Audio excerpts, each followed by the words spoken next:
World War II was a traumatic and devastating time for America and the world. Many lives were changed forever through the events of this time period. War is a reality that most people will never have to experience.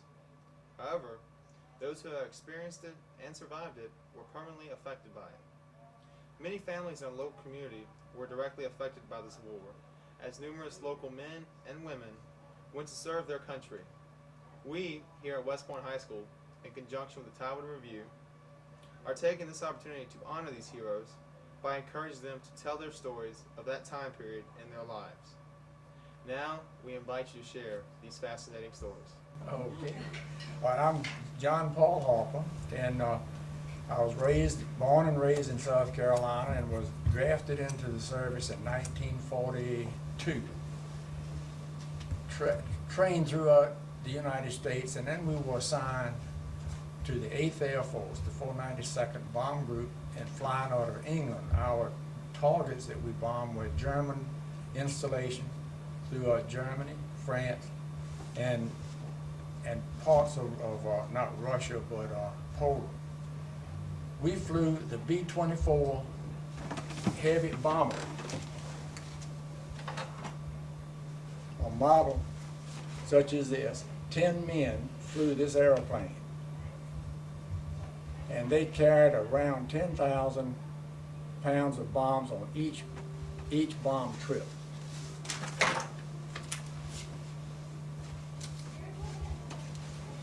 We flew it at 20,000 feet elevation, which was, at that altitude, was very cold. It's about minus 30 degrees, so we didn't have heat in the airplane, so we wore heavy underwear.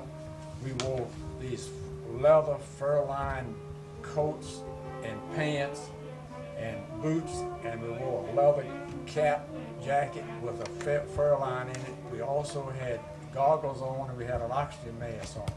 So nothing was exposed, because we did wear 3 pair of gloves, a silk pair, a pair of leather, and another pair of gauntlets that went over the top of it, because it was very, very cold.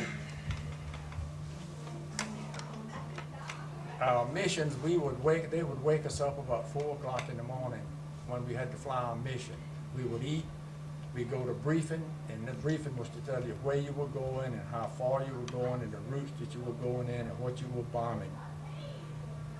And then we would try to take off about daylight. Now, flying out of England, taking off at daylight is a pretty hard thing to do, because it rains over there, seems like all the time. But anyway, as soon as the weather cleared, you would take off and you'd go and fly your mission, and hopefully you would bomb your target. It would take us about 8 hours per trip. And this was a long time to fly, particularly at that altitude and that cold temperature. But this was about a normal type flight that we would do in a normal mission. On our 5th mission, we were bombing Kiel, Germany. And Kiel, they had submarines, the German submarine, and they had a lot of oil dumps. And that was the reason that we went into Kiel. Leaving England, we didn't fly direct over Germany to Kiel. We flew over the North Sea and came around so we could stay over the Baltic Sea, the North Sea and the Baltic Sea, in order to get to Kiel, trying to fly at least amount over land. But if you fly over land, there were anti-aircraft and fighter pilots that were there to try to shoot you down. Well, we weren't too lucky at Kiel, because we were shot down over Kiel. We were shot down basically with the anti-aircraft, which was the flak. Everybody's seen it in the movies, and you always see these pictures of little black puffs of smoke popping up, and it really is frightening to see it. The thing about the black puffs, when you see the black puffs, that won't hurt you. It's too far away from you. When you see the black puff and the inside's a little orange, then you know you're in trouble, because then the shrapnel can hit you. As the flak comes up, it's like a hand grenade. It just explodes, and pieces just fly everywhere. When you see the orange, and you know then you're being hit with this anti-aircraft, and it sounds just like somebody throwing rock salt on a tin roof. And you just see the hole just appear all over the airplane as the flak comes through it. But anyway, we were hit pretty severely. We did drop our bombs on the target, and we managed to fly for about a half an hour. before we realized that we just couldn't stay with the airplane because we had 2 engines out and one was on fire. We knew then it was time to go, so we all bailed out. It was our first parachute jump, and that was quite an experience. But anyway, I don't particularly want to do that again. But and that basically ended our flying career. We flew missions over Germany, and most every one of them were what we call hard missions. You got hit most every time with anti-aircraft or fighter on every trip. Our bomb group is assigned to one air base. Our bomb group had 117 airplanes. We lost 87 of them during our time we were fighting the war. This is about a 30% survival rate. And that's about what most of the bomb groups went through during this period of the war. When we were shot down at Kiel, that's when we were, of course, over Germany, and we were captured by the German ground troops, and we were taken to what they call a Dulag. This is an interrogation center, and they interrogated us, wondered where we were from, our name, what we were doing, where we were flying, and all the information. We had been briefed that you only tell them your name, rank, and serial number. They did put us into a padded cell type of thing. Individually, you'd be in one cell. It was dark, you couldn't tell day from night. You stayed in there, and they would take you out to brief you, and they'd bring you food while you were in there. I think we stayed there about 5 nights. We couldn't tell exactly how long we were in there, but they would take us out and brief us and put us back in there. When they decided they had gotten all the information they could get, which is all it was with name, rank, and serial number, they finally sent us to what they call a Stalag. We went to Stalag 4. This is a permanent prison camp, and this is just the name that the Germans used it. And the prison camp, this one was in Poland. By that, as you know, Germany captured Poland very early into their war, and so this was one of their newer prisons. It was one of their largest prisons. It was designed to handle about 10,000 prisoners of war, and we were there. The map. This is a schematic drawing of the Stalag 4 that we stayed in. It has 4 different compounds. They call them lagers. Lager A, B, C, and D. Each lager had 10 barracks. Each barracks had 10 rooms. There were roughly 25 prisoners to the room, so about 250 prisoners in each room. Oh, they would lock you down at about 4 o'clock, 3:30 or 4 o'clock at night, and they would let you get up about 8 o'clock in the morning. We were on the North Sea. We were halfway between Danzig and Stettin, so it was very cold during that time of the year. Even though it was late August and September, it was very cold. The food was the biggest problem because we stayed hungry the whole time. The rations were very meager. They fed us twice a day. Each room had a bucket, or just a gallon bucket, galvanized bucket. And you would go and you would get that. They wouldn't fill it up. They put about 2/3 full, or half to 2/3 full, and that was the rations for 25 people. Each guy had a cup. So you put the 25 cups on the table. And one guy's job was to proportion it all out. And if you didn't do it exactly right, somebody really did fuss. Anyway, one side thing, that was my job, and the whole time we were at the prison camp. So I guess I did okay. I either have been kicked out of that job. But in the afternoon, before they would lock you down, they would go and they would give you boiled potatoes, and it'd be about a half to a 2/3 bucket full of boiled potatoes. This was basically the ration that we got. We were supposed to get a Red Cross package, a box, one box per week. We got about 1 box per month. So food was the big thing. And in the camp, hunger was the #1 thing. The second one was just trying to keep yourself clean And the third one was staying out of trouble. You just stayed away from the guards. You didn't try to do anything that would get you in trouble. The biggest thing, you were just hungry all the time. You didn't feel like doing a lot of stuff, and it wasn't like you would see in the movies and the TVs, all this digging tunnels to escape and this kind of stuff. Well, we were at Starlog 4. We were so far north. It was so cold that if you could get out, there was nowhere to go. And you didn't have food or supplies, so really you would be in worse shape being out of the camp than being in the camp. So we stayed there, and that was routine. Our life was the same thing over and over, and basically we talked about food and we dream about food, and that's about what you would do. And you would try to, you didn't have any bathing facilities in the camp, but you did have water. And so we did stay fairly clean while we were there in the camp. After some 9 months of being in this Stalag, the Germans were becoming very close to it. The Russians were getting close to the Stalag. So the Germans didn't want to give up these 10,000 prisoners because they thought we would be somewhere we could use them as a pawn to negotiate some kind of settlement. So they said, we are going to evacuate this place. So they did it by marching us out of there. So they said, we're leaving. They said, well, okay, we'll go on a 3-day march. Instead of being 3 days, it was nearly 3 months. This was in February of 1944. We left on the 6th day of February, and we marched from February, March, and to the 26th of April when we were liberated.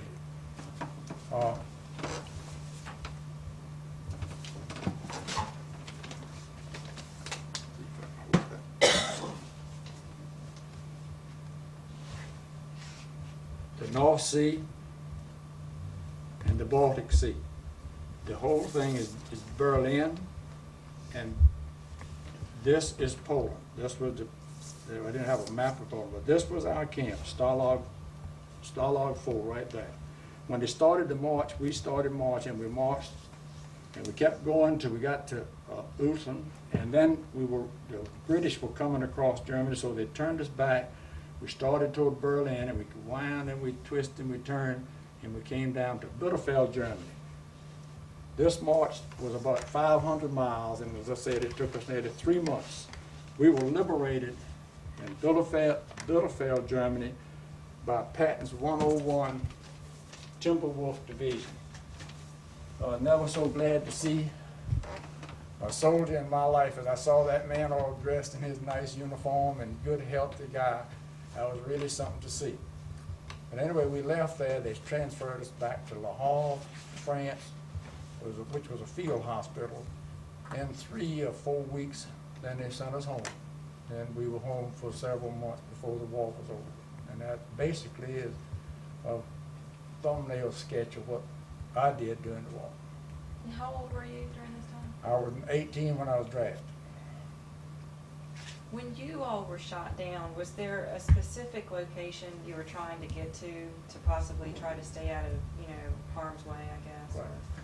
When we were shot down, when we were hit over Kiel, Germany, and that will tell you good. When we were, this is Kiel, Germany. We came from England from here. We flew around the North Sea. We came across and we hit this right here. We hit this, and this is where we were shot down by an aircraft. The plane was damaged, so we knew we couldn't get back to England. So we said, what can we do? We thought, well, maybe we can make it to Norway, which was right up here. Mm-hmm. So we started in Norway, and we got just about that far, and this is where we finally decided to leave the airplane, and we did, and we jumped out right at that point right there. But this is as far as we could go with the airplane, because that time it just quit. Actually, it just started to left-hand turn, and we could never get it straightened up. And so that's when we knew it was time to get up. And you weren't all captured at once, though. You kind we of were dispersed. all captured within that same day. Within the same day. But did you all kind of run in different directions when you? Everybody tried to go in different directions. Yeah. And you ran across. I ran German across a soldier. road is where I got caught. coming down, I could see that there was a road, the ditch ran through the field and a road, and then on the other side of the road was some lakes. And I thought, boy, I was dreaming, I guess, but I said, if I get across that road into those lakes, I can hide, and I can get away from these people. And sure enough, I got in the ditch, and when I got to the road, this is where the German guards were. And he had his dog and his gun, and so that was the end of that. You know. And everybody else was captured that same day or early that night, all 10 of them. Now, there were 3 were wounded, and of course, they were captured immediately and taken to a hospital. Oh. Now, there was 100% survival rate from your point All of view? 10 of us lived in, and survived through that, not only through that jump, but through the prison camp. Which one was the smartest one to get away from the German soldiers? Excuse me? There are 10 of y'all in the ship, right? In the Right. plane. All right. You were captured and 3 of them were these 4. Now the 6 people left. Did any of them were smart enough to like hide somewhere that they thought no one would catch them? They tried, but the German coming down in the parachute, they can see you so good, and so they can just watch you come down. So then they just put out a search party and they just keep on till they can search. And nobody was lucky enough to hide or get away. It would have been, had we been able to do that, we could have possibly have gotten back to somebody that would have helped us, but nobody was lucky enough to get that done. Lucky, or maybe not small enough to get it done. But anyway, we all were captured the same day. What type of work did they force you all to do while you were in the camp? We didn't do any work. Non-commissioned officers, we didn't do any work. The Geneva Convention says we weren't to work. Oh. And so we didn't work. So we didn't have to work at the camp. Okay. They didn't feed us well enough to work anyway. I don't think we could have worked if we wanted to. The food was a big thing. The food, and of course, the health problem, because we had lice and we had bed bugs, and we were filled. The 3 months that we marched, I didn't take a bath, didn't shave. There was no way to take a bath. It was so cold. And the filth and the dirt and the hunger. And I weighed 100, less than 100 pounds when I was captured. So, by that time you were so weak, you're just lucky to be able just to hold it together. And that was pretty typical for That most was of the typical prisoners. of everybody. Most everybody lost at least 1/3 of the body weight. So what kind of part were you in? Were you the Air Force or Army, Marines? What were you in? I was in the Air Force. Back then they called We it were- the Air Corps. They called it the Army. Wasn't the Air Force, as I said. Then it was part of the Army. They called it the Army Air Force. I was in the 8th Air Force, and we flew out of England. The 8th was the biggest Air Force of all. The 9th was a big Air Force. The 8th was the biggest. The 8th had all of the big type bombs. And at that time, this was the biggest bomber that the Air Force had at that time. This and the 17 were basically the same thing. Oh, okay. And this was the newest and the biggest and the fastest. But it was they called it the Army Air Force, and we were in the 8th. And you were a nose gunner? Nose gun. Or is that- When you were on the march, what time of day did you march from dawn till dusk? Usually they would move you they'd make you get up and go. Now when we were marching, at night you'd stay in the woods or fields or in an old barn or something, wherever they would put you, wherever the guards would put you. There were 10,000 of us in the camp. When they took us out on this march, certainly they couldn't take 10,000 people at one time, so they broke us up into groups of around 300 to 400 people. And then the same guards stayed with us the whole time, and they just moved us, and you just had a group going, and then maybe a half an hour later, another group would be coming. And at night, whenever it got dark, they'd just say, this is it, lay down in the woods or go in this barn or something, and that's what you would do. The next morning, they'd get you up and do the same thing. We didn't walk too fast, and because it was cold, and it was a good thing, I think, that it was cold, because it was cold.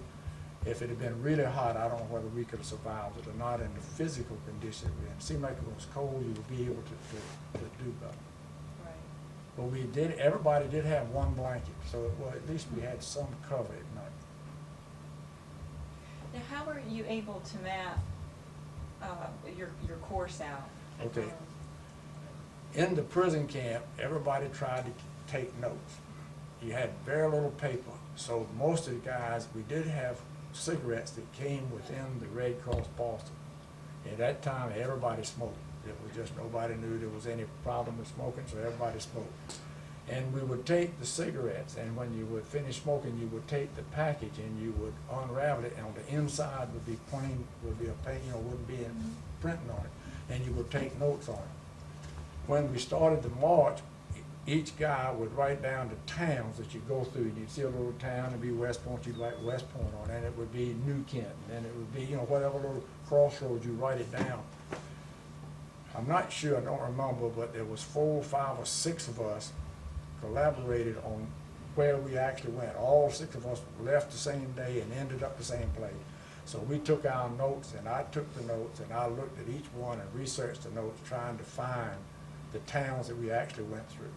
Because when taking the notes, sometimes you lost notes, sometimes you forgot to put them down. And so, but it took, and then each one of the guys took this map and they added and changed. And again, the maps now, this map, the names were changed from some of the towns. Now, why the Germans did this, I don't know.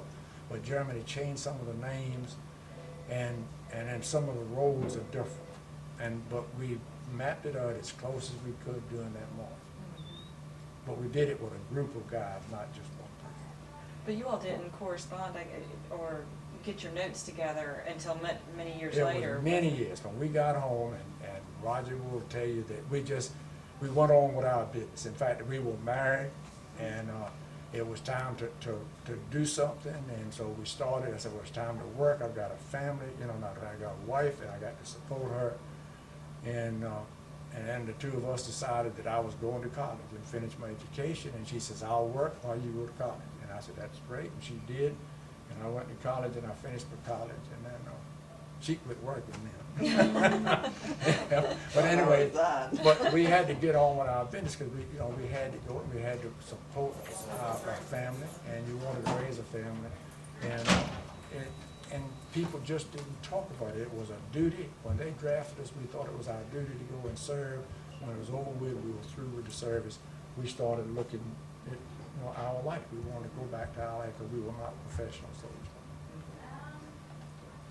There's a life to carry on. As you had to carry on your own life. That's what everybody did then. Yeah, and that's what everybody did. That's So why it was. nobody talked about it.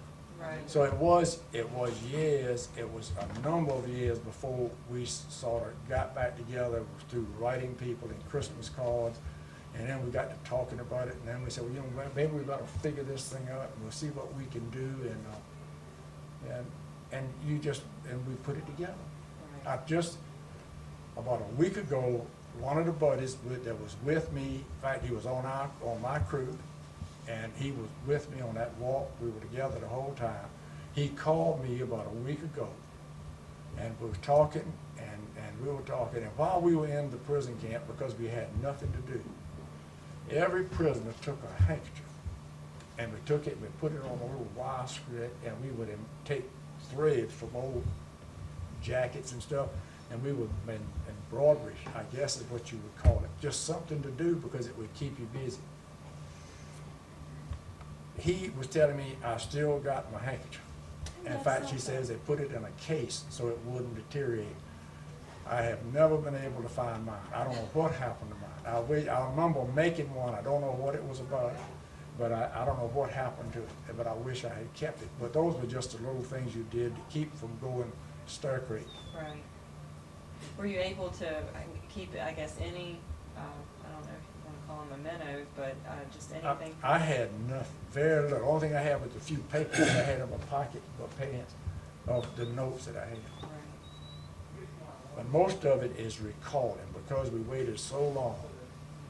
It was recall, and you did the best, and so a lot of it is not exactly right, but it's the best you can come up with from your memory. I'm sure it was difficult on you too. That's 9 months plus 3 months of walking. That's a year of. You didn't know what had happened to him. I knew he was all right. Oh, A lot of times it would be months and months before they were here. So, but I heard about a month after he was missing. I got a telegram from the War Department saying that he was a prisoner of war. So I didn't have that long to wait, that I at least knew he was alive. Right. And so that was a help. Yeah. That's about it.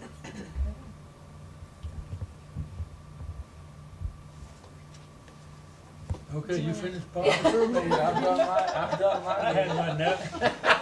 Wake up, Rodney.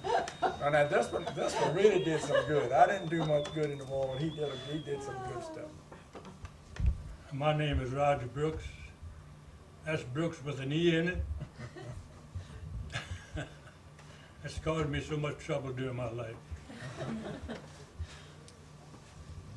Whenever World War II is mentioned to me, the first thing that comes to mind is D-Day.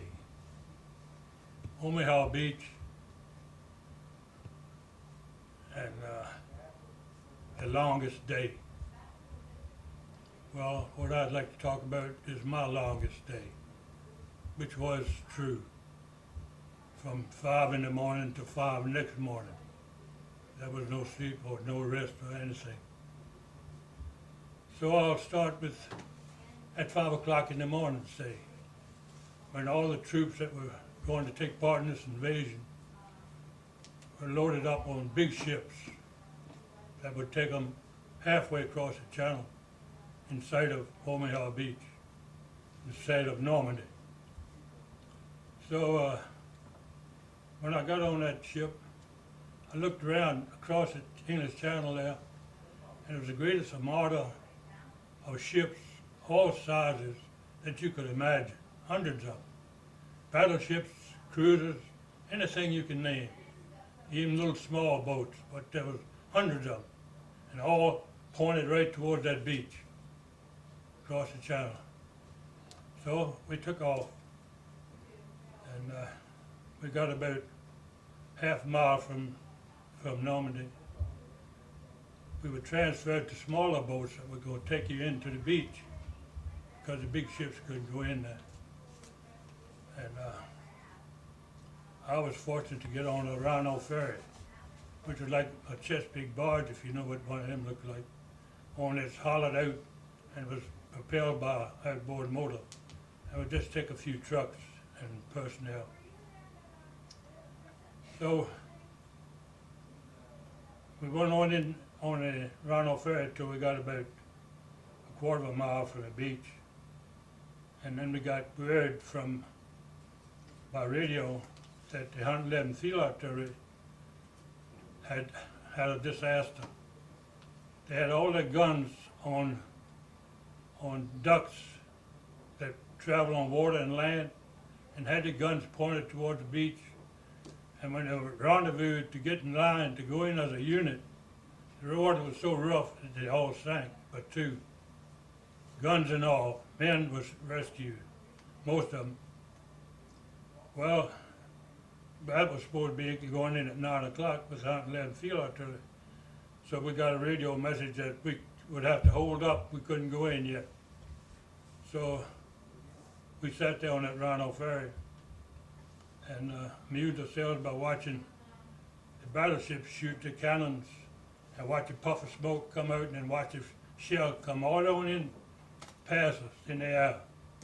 And we actually saw it take a steeple out of a church. And watch the shell go in and hit the steeple and take it right out of the church. And that was kind of amusing. Then we got the word we could go in.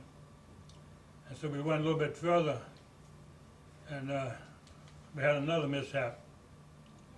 The Rhino ferry that was on our left, about 100 yards, got a direct hit from one of those cannons up on the cliffs. And we had a word to hold up again. So we sat there some more until about 11 o'clock. They said, go ahead in. So we moved on slowly toward the beach. And when we got about 75 yards from the beach, Rhino ferry came to a halt, said, scram. Well, I had my driver of my medical truck was George Duncan. He was a medic too. And he wouldn't let me ride on the car, so he had went off first down the ramp. And when he got to the bottom, he was sitting in the water up to his waist in the driver's seat. I said, boy, that's going to be kind of deep for me. So I stepped down and the water was up around my neck. So I said, boy, you got to sink or swim. So I swam and half swam and walked on the bottom until we got up where we were knee deep in water. Then we got closer to the beach, and it wasn't a very pleasant sight. There were men in the water. There were men standing in the water calling for a medic when they saw my armband, and I was under orders not to stop for anything. Get that truck in and out off the beach. So we went on bypass those boys that were hollering. And the boys that were in the water, they didn't need any help. They were dead. So we drove up on the beach, and George turned the truck to the left to go down the beach where we would go down the beach, then exit into the land. And about that time, I got an order from the front,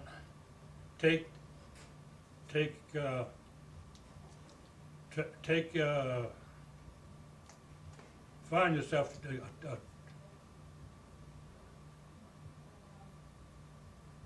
anyway, we had to go hide from, they wanted a heavy artillery fire. So we went up on the beach. And while I was standing there, I heard my name called, Roger Brookes, Roger Brookes, Sergeant Brookes, please come and help me. And I said, boy, I must know him. I turned, looked up on the beach, and there was a man laying up there, stretched out on the sand.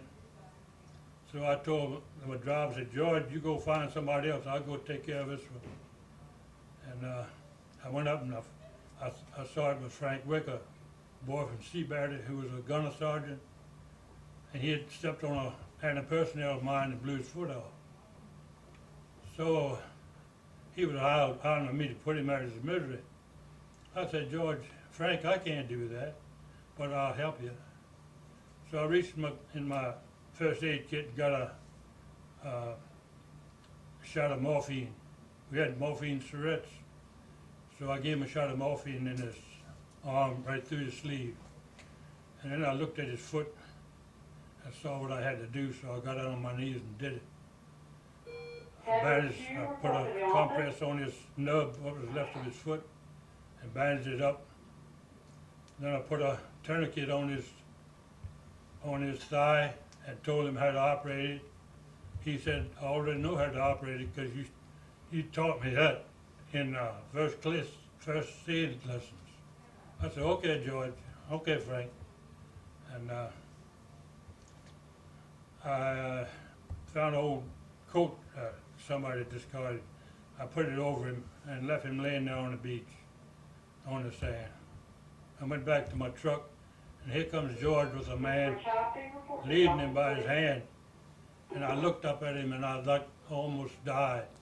The poor man had been hit by shrapnel in his jaw, and his jaw was hanging down here like this. And all he could do was say, he couldn't say anything. And George said, Sergeant Brookes, what can we do with this man? I said, well, the first thing I'm going to do is give him a shot of morphine because he's in great pain. And he can't talk, he can't do anything. So I gave him a shot of morphine, and then between the two of us, we put his jaw up in place and bandaged him up and told him to go up there on the sand where Frank Wicker was, and we'd hope that they would be picked up sometime during the day. Then by that time, the order came, move out. So I said, George, let's go, just get off this beach. So George turned the switch on and it wouldn't start. So I began to think right through my mind, something fast went through my mind, back to Chesapeake Corporation, where my brother and I had worked midnight shift one night, and it rained all night long, and we went out to go home that morning. His car wouldn't start. So he said, wait a minute, I'll be right back. He went in the mill and got a fire extinguisher. Came back and raised the hood and sprayed the thing all over the plugs and things. It started right up. I said, that's exactly what I'm gonna do now. So I took that fire extinguisher and raised the hood of that truck and squirted it all over everything. I said, okay, George, let it go. Started right up, just like that. So we hurried and got in there and took off down the beach flying to where we would vacate the beach. Well, it was only about 300 yards. We came to the opening where we were supposed to go off. And we went off, and there was a little wooded section in there. And we got up there, and there was a officer directing traffic. And he said, you boys are lost. Said, they've gone and left you, so best thing for you to do is sit right here until somebody comes looking for you. So we sat there, and we sat there all the rest of the afternoon and all during the night. We sat there. But then we didn't sit there very long because soldiers began to hear that there was medics down near the beach, and they began coming back because those wounded would come and get some aid. Well, during the night, we had blacked out flashlights. That's all we could use to work with, and that's not much. Anyway, we took care of everybody that came in. We had one British major came in on a stretcher, and he had the same thing wrong with him that Frank Wicker had. His foot, he stepped on a mine and blew his foot off. He had had first aid a little bit, but I took care of him a little bit more and gave him a tourniquet to keep from bleeding to death. And another boy came in, he had been shot right through the head, or to the top of the head, but it didn't seem to be too bad. It didn't hurt him that much, so. Well, we went on through the night, and by about 5 o'clock in the morning, here comes a captain from Service Barracks looking for us. And we had about 10 men lined up on the ground that we had taken care of during the night. And then our medicals, 104 medicals, were coming up with a truck too about that time. And they agreed to take all of our patients and give us our litters back so we could leave. And the captain jumped on a truck and took us back to headquarters where the rest of our medics were. And well, it was there that we got some bad news. Our doctor had been killed before he got to the beach.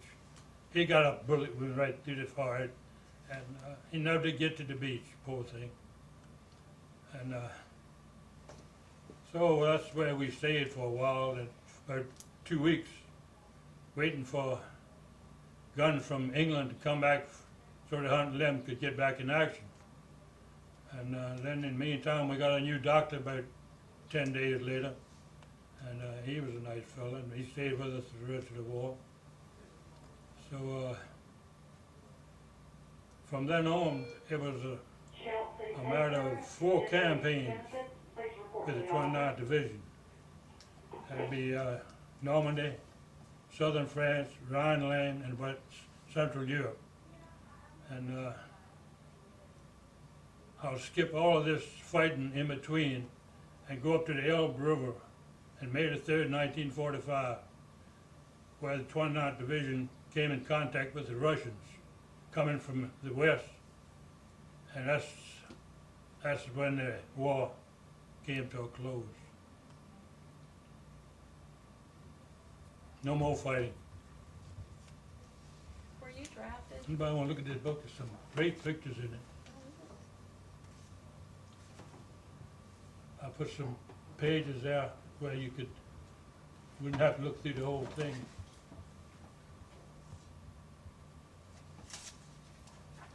Then if you look in the back, you will see, look in the back here. I want you to see that. No, just a couple pages back. You see the names of all the boys that were killed during. Just right there somewhere. Oh, Ross, yeah, There you are. There's the names of all the boys that were killed in the 29th Division. And that's 20,000 injuries, 10,000 killed.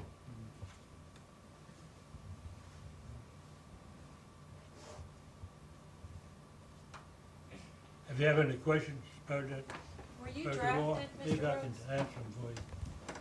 Were you drafted? Yeah, I can hear you. Were you drafted? Were you drafted into, or did Well, you? that was in 1941 when they had a selective service system where you were called in to serve 1 year of training and then come back home. But my year was about 2 months left when Japs attacked Pearl Harbor. And then we got over the television, over the radio, that you're in for the duration in 6 months, old boy. The same And thing which they turned did out to to be me. 4 years, 4 months and 6 days. 4 years? 4 years, 4 months and 6 days. Yeah, I thought the war would be over. Huh? I said the war will be over before I finish up my year, and I'll have to stay in this thing. Yeah, I did too. I only had 2 more months to I go. didn't realize it'd be there 3 years longer. I was looking for one, and it ended up being over 3. How old were you? I was 29. Were you in the Navy? Exactly. Was that? Was he in the Navy or in the medics, or what was he? Were you in the Navy or medics? Okay, In the Army, and he won't know if you in the Navy or the Army or I what. was in the Army. Medics in the Army. Army, 29th Division, 29th Infantry Division, 111th Field Artillery, Medical Detachment. So I was a medic, right on. Who was the general in charge of that dude? Huh? Who was the general in charge of that? Do you know? Gerhardt. Gerhardt. There's a picture of General Sands and the Russians in that, talking to the Russians and doing a little.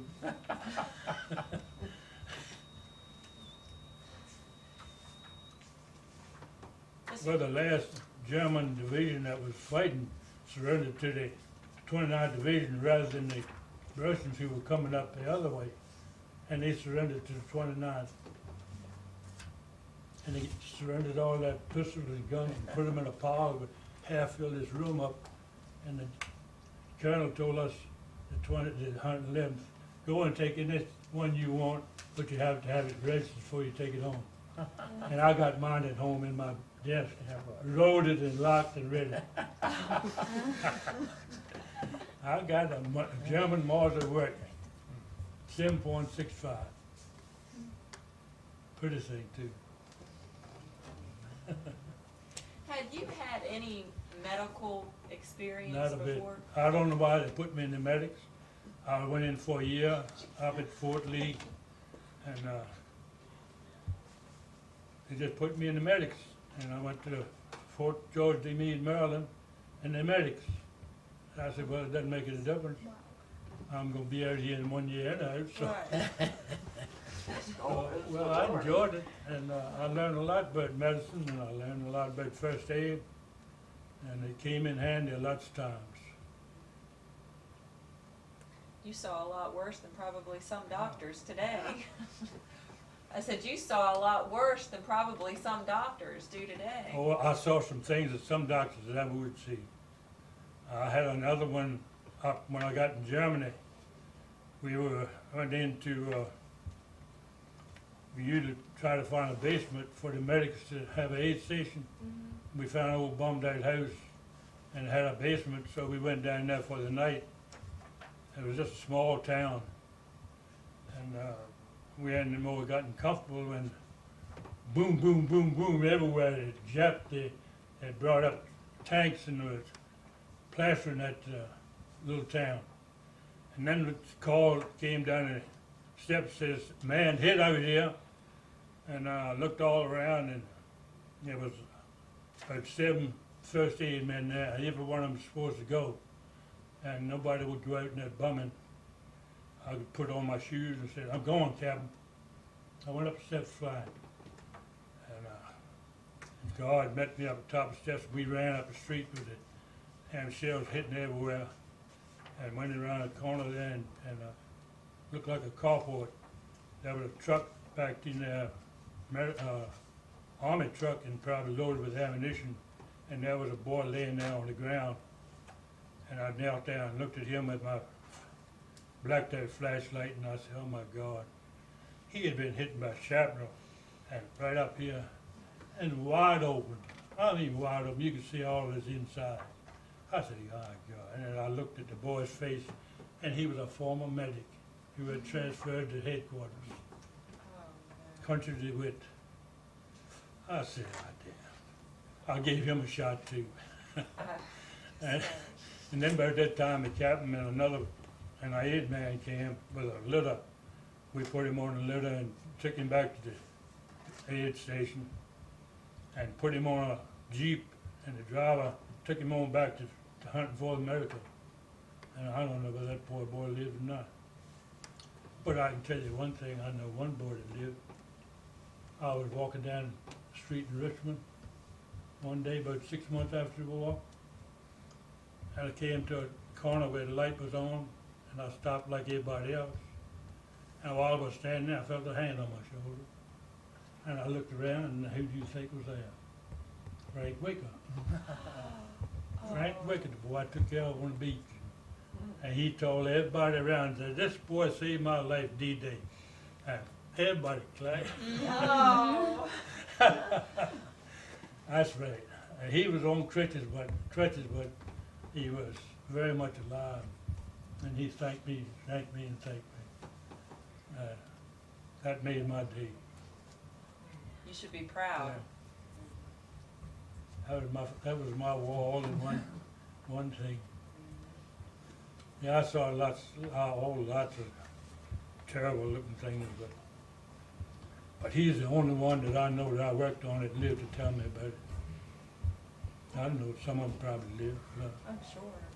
Yeah. but this boy, he lived long enough to tell me that he appreciated what I did for him. Well, I know both of you wouldn't want to go back and go through again what you went through during the war, but like you said, you learned a lot from it. I turned this thing up by the whistle. No, that's all right. I said you wouldn't want to go through that again, but you learned a lot, I guess, from the experiences. Which way? Oh, yeah. She was just saying that we wouldn't want to go through that again, but we certainly did learn a lot. And I said, yes, we certainly did want to learn a lot. We learned, and we're not going to go through. And like I say, we went because duty called. Right. And we went because we knew that we had to win this war. There was no other thing to do, because Right. Hitler was just not going to stop until he dominated the world. And what we tried to do was do what they trained us to do. We were not professional soldiers as such. We did our duty, and we just wanted the war to get over with just as soon as we could get it over with. Every time we go on a bombing raid, we would always think and hope that maybe we could shorten the war one day. Because we bombed the Paletti oil fields, and this, I think, really did help shorten the war. But anytime you could shorten the war a little bit, the number of lives that you saved were just unbelievable. And you had so many people that still talk about dropping the atomic bomb, but the atomic bomb stopped the war. And when it stopped the war, it stopped the killing. The people that would have been killed, particularly the American people, and not counting all of the Japanese, but the American people would have been horrendous if we hadn't stopped the war when it did. What is war? Nobody likes it, and you don't want to kill, and you don't want to see all this killing, but it had to be done. And we did it, and we were happy for it. We learned a lot from it. We were happy to get home and go on with our life and do our thing. And that can go for what's going on today, too. That's right, and that's what goes through that. Do you all have any more questions then? Thank you so much. Great. Thank you. Glad you could Really do it. appreciate it. Yeah. Yeah, So, Thank you for your service, too. yeah. You know, it's, when you talk about it, and I don't know whether you've seen this Private Ryan or not, Yes. but I know when we saw it, and you saw the gory and the blood and all this stuff, and it's just like Roger said, there it is. And I know the day we were shot down, the guy with his leg gone, and another guy with his eyes gone, you know, it was, when we saw it, we came out, the movie, I said, what a bunch of gore. She says, well, you went through it. You know, That's right. and you don't think about it because you just did it. And you did what, like Roger says, you did what you could do for people. And I'm sure Roger used a lot of sulfur, because boy, that's all we had on the airplane. The guy got hurt, you just filled it up with sulfur, and put the tourniquet on him, and try to give him some morphine. And that was all you could do for him. And hope that they could get to a hospital, a field hospital. But anyway, Now, being right, I just wanted to point this out. You sat right. I sat right down. Right there. Right, Oh, okay. right. In fact, on the 10 people, I sat right there. This thing would go all the way up, it'd go all the way down, and go all the way this way. Right there was the navigator. That was his little bubble. The bombardier sat right there underneath that. This was the pilot and co-pilot. This was the top gunner and the bottom gunner. Okay. He was in that little bubble, and the tail gunner. Then you had one guy in each one of these windows. And then there was one other guy that sat in this little window over here. He was the radio operator. Mm-hmm. And I was the 10 guys, but I sat right there. Now, were you hit with the shrapnel when you all were But going down? I was hit by a shrapnel right up. You were. The guy in the waist got hit first. We took a terrible hole in his waist. And he screamed, and you could hear it over the intercom. Because, we all had intercoms on. The bombardier thought it was me. So he opened the doors. There was doors in between this and the airplane. He opened the doors and just pulled me right out of there because he thought I was hit. Well, by that time, when he realized I wasn't hit, then the navigator got hit right in the eye. And he was blown up between this wheel back in here. And we got him out, and then by that time the whole nose was gone. Everything was gone off the nose of the airplane. And then we had lost this engine, which shut down. And we went up from there, we went up to the flight deck. And then I found out that we had two guys hurt back in the back. So I said, well, I'm gonna go back there and help them. So I went back, and actually what you do, you leave the flight deck and you come walk with a little catwalk right there. This is the bomb bay, and it opens up, and the bomb's in, and you drop them out, and you have to walk on that little catwalk to get back to the back. So I went back there to help him bandage. He was unconscious, and we bandaged his leg up as best we could and put all that stuff on him. And then about that time, it was time to get out the airplane. So we had 3 guys that were wounded back here. We took them all to the back. And this right here is what they call the escape hatch. And so we opened that, and we actually just tossed the 3 wounded people out. Because two were nearly unconscious. Well, one was unconscious, the other one he didn't know what was going on. So we just tossed them out and put what they call a static line on it to open the parachute. And they went, and then everybody else went out the back. And some went there, and then the rest of them went out through the bottom of the bomb bay. But that's where you kept it. And walking down that little catwalk was not fun doing 200 miles an hour with all that wind whipping up and through in there. But that was where I rode most all the time. That's a good thing he pulled you back in. Yeah, that's right. After the Oh, nose yeah. was gone. But it was just a lucky thing that happened. I thought it was a waist gunner for a long time. Little did I know. I'll tell you now, the fun part was I put it up in the ball turret. That was one fun thing to fly in. You had to be little to do it.